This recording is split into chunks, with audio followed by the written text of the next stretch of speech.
काभ्याम नमः। ओम गणेशाय नमः। ओम रूप परम ब्रह्म स्वरूप आदिगुरु अवधूत दत्तात्रेयाय नमः। ओम वाणी हिरण्यगर्भाभ्यां नमः। ओम लक्ष्मी नारायणाभ्यां नमः। ओम उमा महेश्वराभ्यां नमः। ओम दुर्गा देव्यै नमः। ओम सूर्य नारायणाय नमः। ओम दुर्गा महेश्वराभ्यां नमः। ओम राधा कृष्णाभ्यां नमः। ओम सीतारामाभ्यां नमः। माँ अंजना माता के पुत्र श्री सीताराम के अनन्य भक्त और सेवक हनुमते नमः।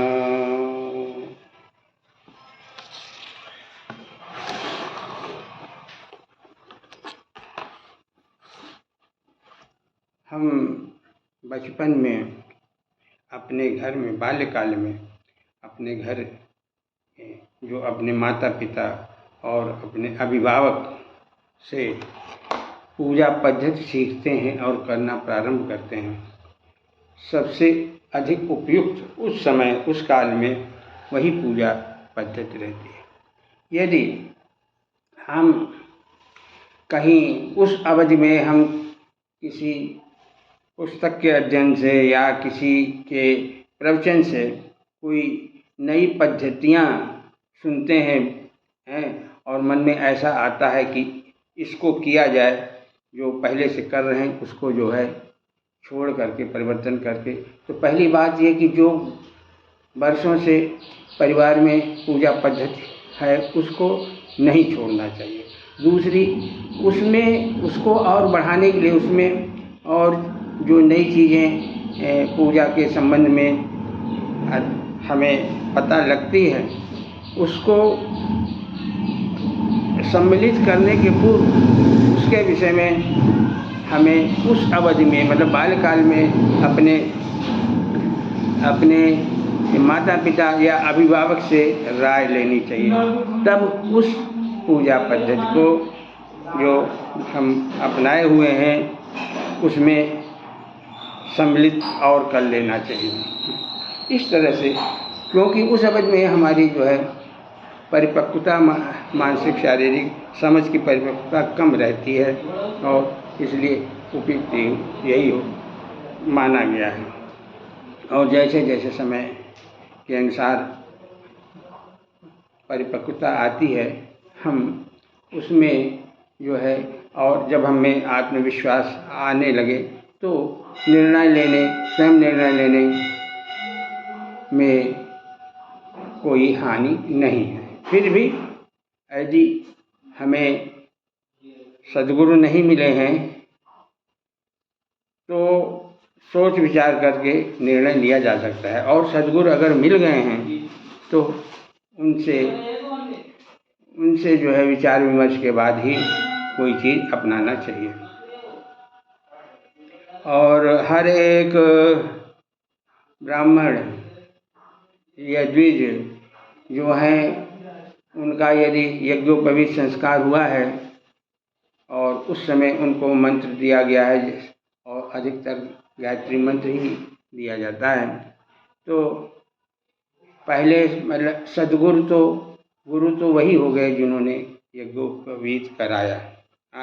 तो अगर वो उस समय तक जीवित हैं, जिस समय हमें कोई चीज़ पूछना है तो हम उनसे जो है संपर्क करके उनसे जो है उनकी राय ले सकते हैं।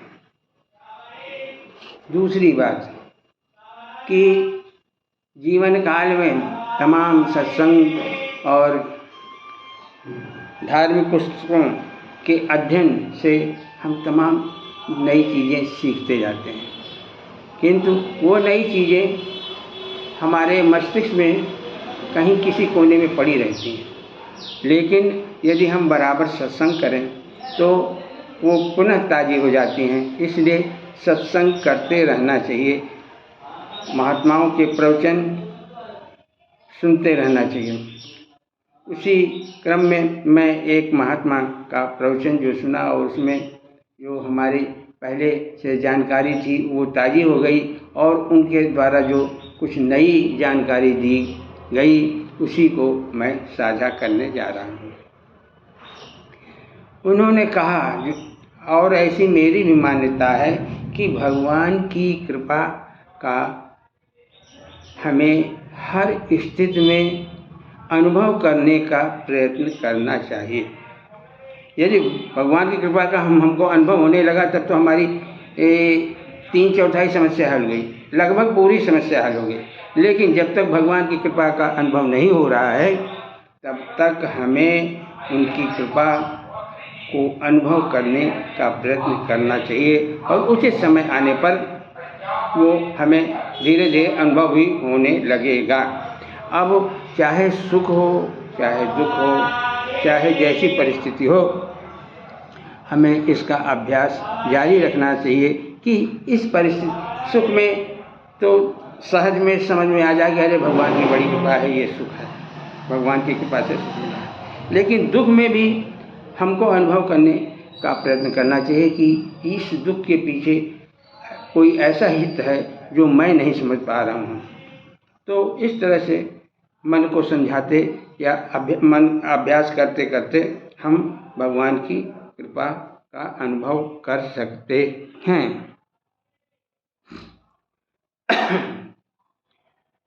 तो भगवान की कृपा के विषय में एक जो मेरी धारणा या कहिए सत्संग की वजह से जो विचार दृढ़ हुआ है वो ये कि भगवान कृपा सब पर करते हैं, चाहे पुण्यात्मा हो, चाहे दुष्ट आत्मा हो, चाहे नास्तिक हो, चाहे आस्तिक हो, कृपा सब पर करते हैं। ये भगवान की विशेषता है। बस अनुभव जो है कुछ ही लोगों को होना, कुछ ही लोगों को हो पाता है। ये संत ने बड़ा जो है अच्छा उदाहरण दिया कि अनुभव क्यों नहीं होता है सामान्य व्यक्ति को। उन्होंने कहा कि मान लो बारिश हो रही है, बहुत तेज़ बरसात हो रही है और हमने आंगन में बर्तन रखा, वो उल्टा रखा है, तो चाहे जितनी तेज़ बारिश हो हमारे बर्तन में पानी नहीं एकत्रित होगा। अब भगवान की कृपा से कोई संत मिलता है तो वो वही हमारा जो है बर्तन को सीधा करता है। हमारी पीठ जो भगवान की तरफ है वो घुमा करके उनकी तरफ कर देता है। यही भगवान की कृपा की शुरुआत है। कृपा तो पहले से होती रहती है, लेकिन उस कृपा को कृपा समझ में आने की शुरुआत तभी होती है जब कोई संत जो है हमें मिलता है। दूसरी बात जो है जो हमें ध्यान देना चाहिए वो ये कि चाहे सुख हो चाहे दुख हो, हम यदि उसे भगवान का प्रसाद मानकर ग्रहण करें तो हमारी समस्या जो है जल्दी शीघ्र हल हो जाएगी, हमारे मन को शांति मिलेगी और सही दिशा में हम जो है कल्याण वाले पथ पर बढ़ेंगे। भगवान हर एक सुख दुख को भगवान का प्रसाद मानने का तात्पर्य यही है कि सुख तो प्रसाद है ही, दुख के लिए भी वही, कि किस रूप में प्रसाद है ये हमको नहीं समझ में आ रहा है, क्योंकि हमारी समझ की से लाख गुना अधिक योग्य और उचित और बढ़िया समझ जो है ईश्वर की है। ये हमको मानना पड़ेगा, क्योंकि उसी की समझ से पूरा ब्रह्मांड चल रहा है, उसी की समझ से जो है सारी दुनिया बनी हुई है, चल रही है। एक व्यवस्था जो है भगवान ने कर रखा है उस विषय में।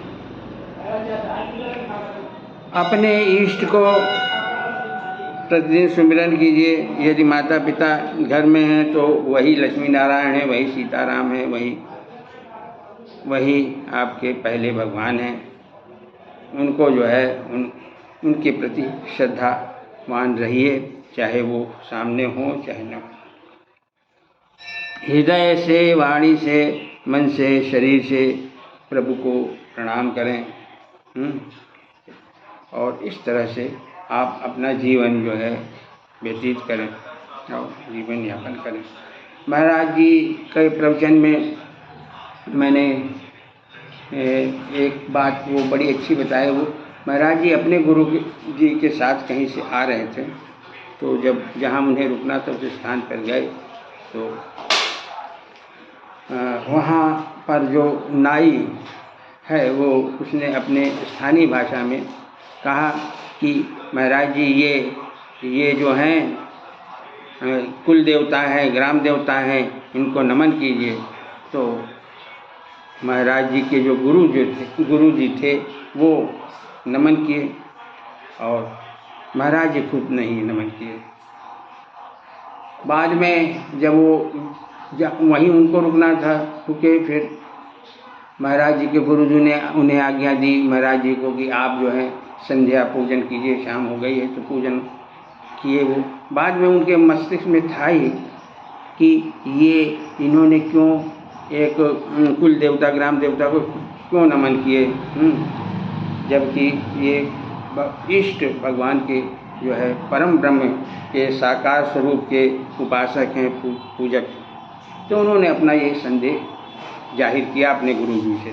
तो गुरुजी ने बड़ी अच्छी बात कही, कहा कि भाई जब रामचरितमानस में लिखा हुआ है कि सिया राम मैं सब जग जानी, करूं प्रणाम जो जुग पानी, तो ये क्या हमको अब अपनाने के लिए नहीं लिखा है, केवल तुलसीदास जी ने लिख दिया, अपने लिए लिखा।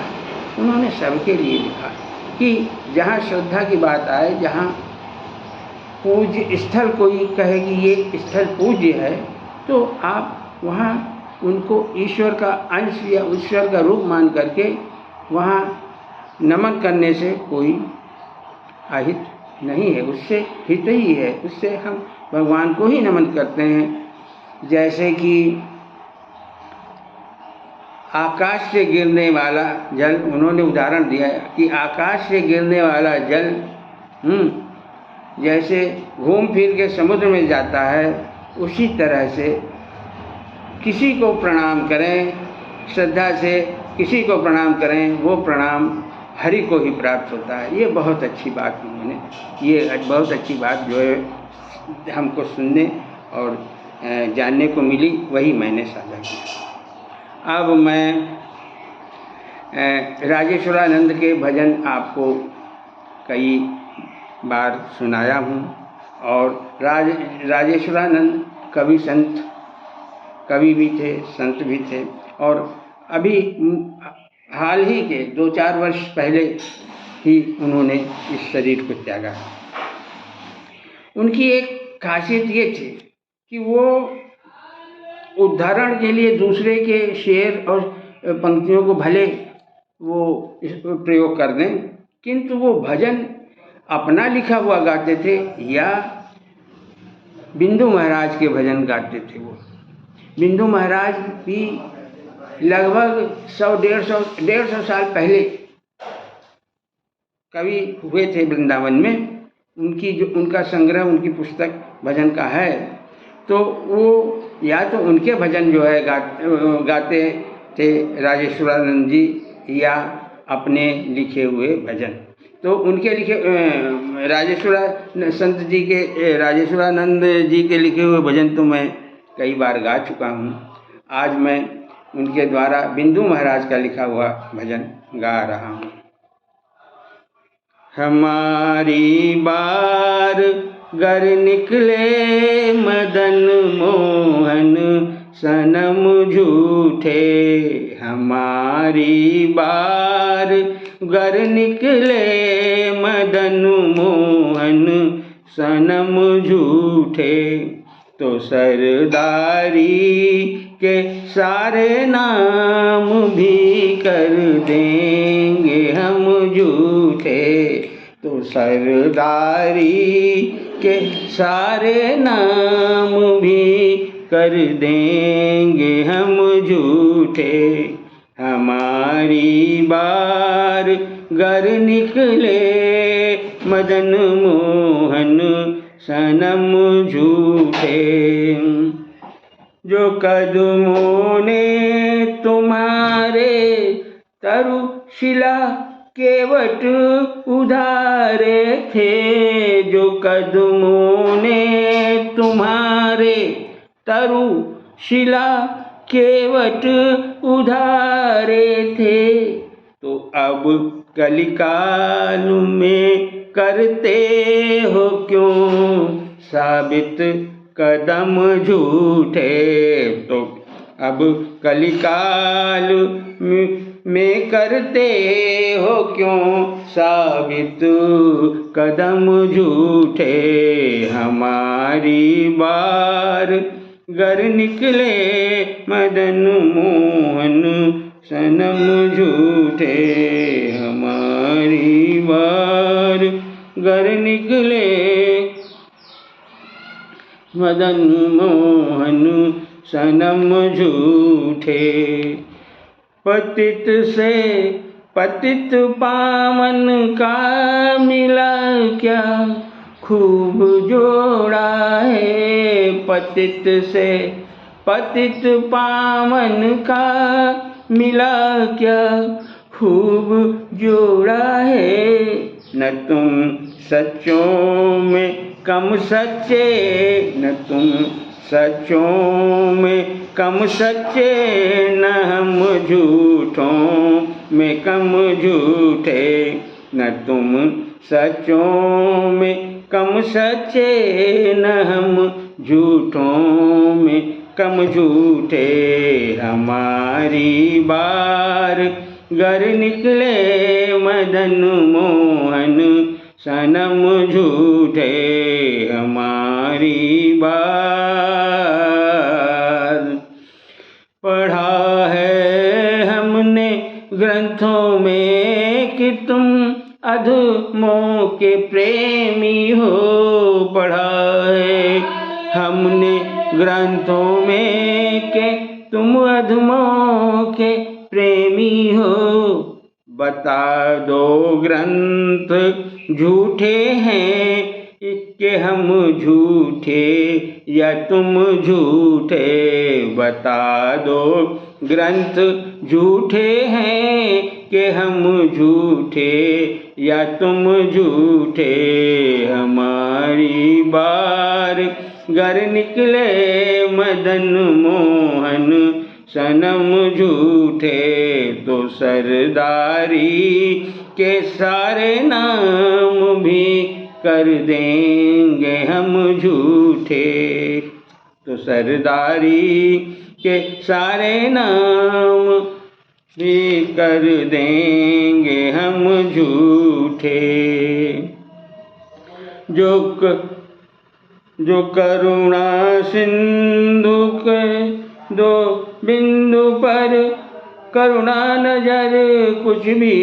जो करुणा सिंधु कर दो बिंदु पर करुणा नजर कुछ भी। बिंदु महाराज का नाम यहाँ उन्होंने रचना लिखी है, इसलिए वो अपना नाम हर एक भजन में लिखते हैं।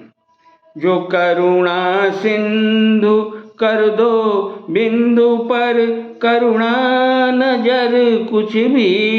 तो फिर झगड़ा ही मिट जाए न तुम झूठे न हम झूठे। तो फिर झगड़ा ही मिट जाए न तुम झूठे न हम झूठे। हमारी बार गर निकले मदन मोहन सनम झूठे। तो सरदारी के सारे नाम भी कर देंगे हम झूठे।